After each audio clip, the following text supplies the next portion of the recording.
जानकी एक गरीब विधवा महिला थी जो पनीर के पराठे बनाकर बेचा करती थी। ऐसे ही एक रोज जानकी अपना ठेला लेकर घर आती है तो उसका बेटा गौरव उससे कहता है, माँ, आज कितने पैसे कमाए तुमने? मुझे कुछ पैसे दे दो, मुझे अपने दोस्तों के साथ घूमने जाना है। बेटा, कल ही तो तुझे पैसे दिए थे। माँ, आपको तो पता ही है ना कितनी महंगाई है, और वैसे भी मैं आपका इकलौता लड़का हूँ, कल भी ये पैसे मेरे ही काम आएंगे।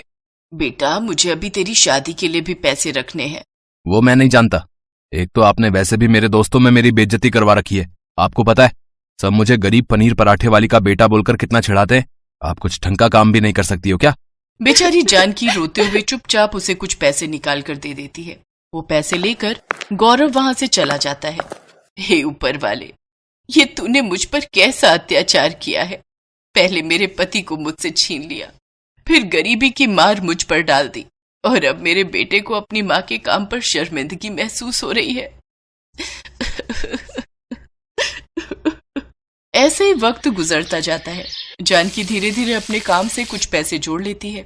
साथ ही दूसरी तरफ गौरव बुरी संगत में फंस जाता है और निधि नाम की एक तेज तर्रार लड़की के प्रेम जाल में फंस जाता है।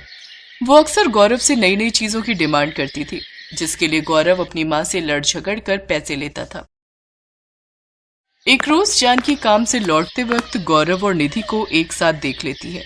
बेटे, वो लड़की कौन थी और उससे तेरा रिश्ता क्या है? वही जो एक लड़के और लड़की का होना चाहिए। मैं उससे प्यार करता हूँ और उससे शादी करना चाहता हूँ। लेकिन कौन माँ बाप तुझ निकम्मी को अपनी बेटी देंगे?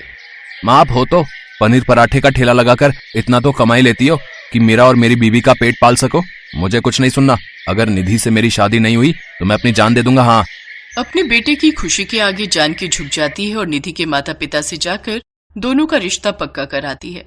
वक्रतुंड महाकाय सूर्यकोटि सब। लेकिन निधि बहुत ही बदतमीज किस्म की लड़की थी। वो अपनी सास जानकी को बिल्कुल भी पसंद नहीं करती थी। एक दिन जानकी, बहू, सारा दिन ठेले पर खड़े रहकर और अकेले काम करके मैं थक जाती हूँ। अब से तू भी मेरे साथ चला कर ठेले पर। दोनों सास बहू अच्छे से मेहनत करेंगे और ऊपर वाले ने चाहा तो अपना ढाबा खोल लेंगे। मैं, और वो भी पनीर पराठे वाले के ठेले पर। सासू माँ, आपका दिमाग तो घास चढ़ने गया है। मैं उस 2 टके के ठेले पर काम करूंगी, वो सिर्फ आपको ही शोभा देता है। सारा दिन घोड़े गधे की तरह काम करती हो, लेकिन फिर भी आपकी इज्जत धेले भर की नहीं है। ये मत भूलो बहू कि उसी 2 टके के ठेले की वजह से तुम और तुम्हारा पति 2 वक्त का खाना खा पा रहे हैं। इतना कहकर जानकी काम पर चली जाती है, लेकिन उसकी ये बात निधि को गुस्से से लाल कर देती है। धीरे धीरे वो गौरव को उसकी माँ के खिलाफ भड़का देती है, और एक दिन ऐसा आता है जब वो दोनों जानकी से अलग हो जाते हैं। मुझे छोड़कर मत जाओ बेटा, तुम्हारे अलावा मेरा है ही कौन। इस बुढ़ापे में मुझे तुम दोनों की जरूरत है। मेरे बेटे, मेरे बेटे, मेरे बच्चे, मत जाओ मुझे छोड़कर। आखिर क्यों रुके आपके साथ? आपके इस ठेले के अलावा और है ही क्या? मैं अपने पति को अच्छी नौकरी दिलवाऊंगी, फिर हम दोनों खुशी खुशी अपनी जिंदगी जिएंगे। इतना कहकर दोनों घर छोड़कर चले जाते हैं और बेचारी जानकी अकेले रह जाती है। ऐसे ही कुछ समय बीतता है।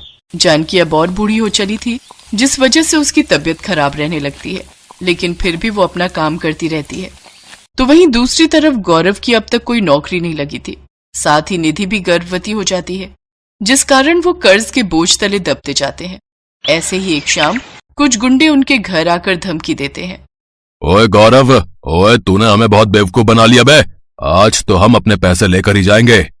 तभी वो गुंडे उनके साथ हाथापाई करने लगते हैं, जिसमें निधि को धक्का लगता है और वो पेट के बल गिर जाती है। तभी वहां जानकी आ जाती है और वो अपने बेटे का सारा कर्ज चुका देती है। साथ ही गौरव और जानकी निधि को अस्पताल ले जाते हैं, जहां निधि का गर्भपात हो जाता है। अब उसे अपनी गलती का एहसास हो जाता है और वो अपनी सास से माफी मांगते हुए कहती है, माँ जी, मुझे माफ कर दीजिए। अब अपने बच्चे को खोने के बाद मुझे ये एहसास हुआ कि एक माँ को उसके बेटे से अलग करके मुझसे कितनी बड़ी गलती हुई है। मैंने कभी आपकी कदर नहीं की और आपने आज मुसीबत के वक्त हमारा साथ दिया। हमें माफ कर दीजिए माँ जी, हमें माफ कर दीजिए। तुम दोनों को अपनी गलती का एहसास हो गया, बस यही काफी है बेटा। काम कोई भी छोटा या बड़ा नहीं होता, काम बस इज्जत से करना चाहिए। इसके बाद गौरव और निधि फिर से जानकी के साथ रहने लगते हैं। जानकी ने गौरव को बढ़िया से पनीर के पराठे बनाना सिखा दिया। अब जानकी घर पर आराम करती और गौरव पनीर पराठे का ठेला लगाने लगा, तो वहीं निधि अब घर का कामकाज संभालती। जानकी की तरह गौरव के हाथ के पनीर के पराठे भी सबको बहुत पसंद आते हैं और उसका काम अच्छा चलने लगता है। कुछ समय बाद गौरव खुद का ढाबा खोल लेता है, जिसका नाम वो गरीब पनीर पराठे वाली रखता है, जिससे उसकी अच्छी कमाई होने लगती है।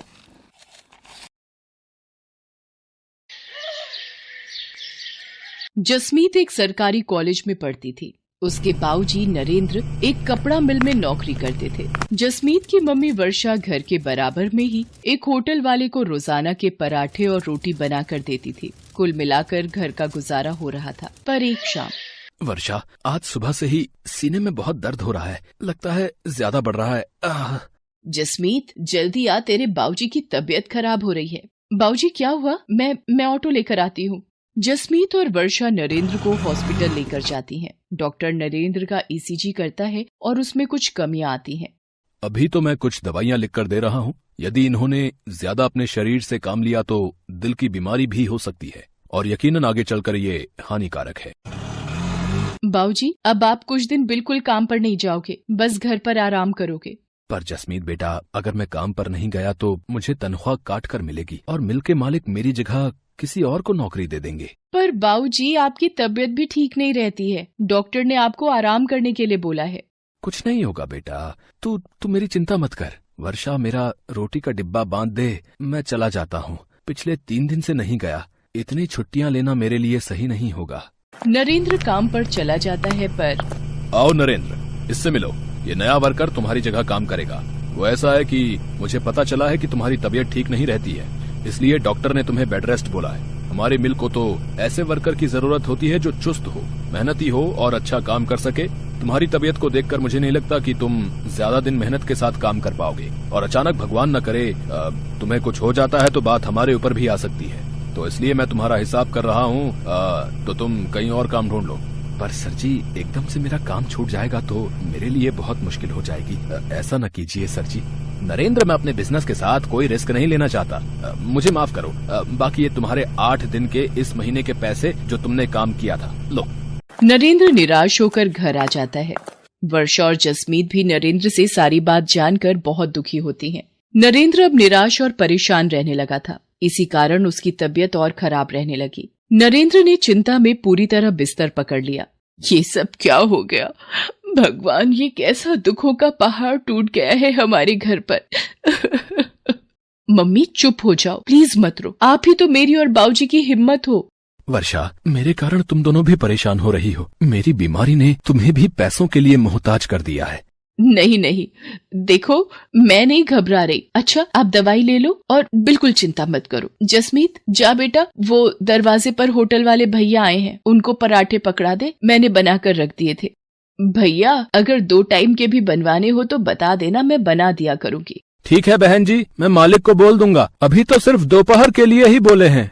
मम्मी, आप घर का काम, पापा की देखभाल इतना थक जाते हो, फिर 2 टाइम के होटल की रोटी और पराठे कैसे बना पाओगे? मैं कॉलेज से कुछ दिन की छुट्टी ले लेती हूँ, आपको हेल्प हो जाएगी। मम्मी, नहीं जसमीत, तू पढ़ाई पर ध्यान दे। वैसे भी ये तेरा आखिरी साल है कॉलेज का, तू मेरी चिंता मत कर, मैं कर लूंगी।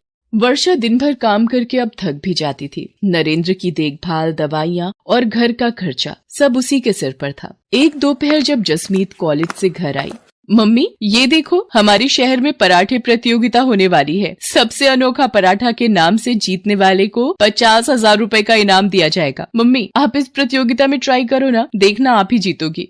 जसमीत, क्या बच्चों सी बातें कर रही है? मैं और प्रतियोगिता में भाग? नहीं बेटा।